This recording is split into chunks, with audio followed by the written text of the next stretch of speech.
మీకు ఇవాళ ఒక సర్ప్రైజ్ ఉన్నది. మా వాళ్ళు స్మార్ట్ వార్తల టీంలో ఎవరో కొత్త యాంకర్ జాయిన్ అయిందని చెప్పిర్రు.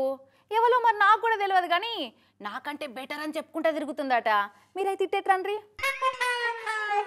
మనకన్నా బెటర్ ఎవరు ఉంటారు చెప్పుర్రి. ఓసారి కొత్త పిల్లది కెమెరా మర్పులు అన్నా.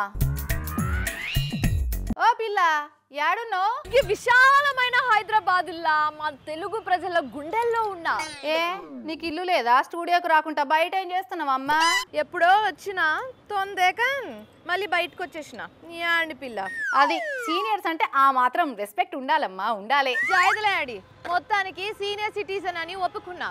సాల్తి నువ్వేనట కదా వీకెండ్కి వచ్చిన యాంకరు. ఇంతకు ఆ గెటప్ ఎందుకు? మన డిజైనర్ మణికంఠ మల్లేష్ కాడ కుట్టించిన. ఓ పిల్ల వార్త చెప్తావా ఇట్టి మాటలేనా? ఏస్కో బ్రేకింగ్ న్యూస్. హమార కాళ్యా ఒక ఆయన చాయ్లో ఈగ పడ్డదని పెద్ద లొల్లే చేసుకుండు. అబ్బో పెద్ద వక్కలే వార్తనే తెచ్చినవుతి. దానికంటే నీ ఫేస్ ఊహిస్తే అదే పెద్ద బ్రేకింగ్ న్యూస్ ఇప్పుడు. అవునులే నేను వస్తే ఏదైనా బ్రేకింగే. జన్నాజ్ తార్ హార్ట్ బ్రేక్ అయినట్టుందిగా.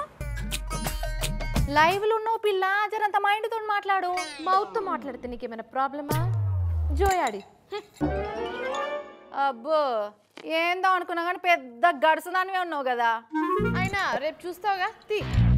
చూస్తాం నీ యాంకరింగు టింకరింగు అన్నీ చూస్తాం కానీ చక్కగా రాకుంటే నీకుంటది వంకరింగు. హాయ్ ఫ్రెండ్స్, వారచకే ఆమెనైతే పట్టించుకోకండి కానీ రేపు మనం అందరం స్మార్ట్ న్యూస్లో కలుద్దాం. ఉంటా మళ్ళా. రామ్ రామ్. చెప్పింది కదా రేపు ఈ స్మార్ట్ వార్తలల్లో మళ్ళా కలుద్దాం. చూస్తూనే ఉండుర్రి TV9.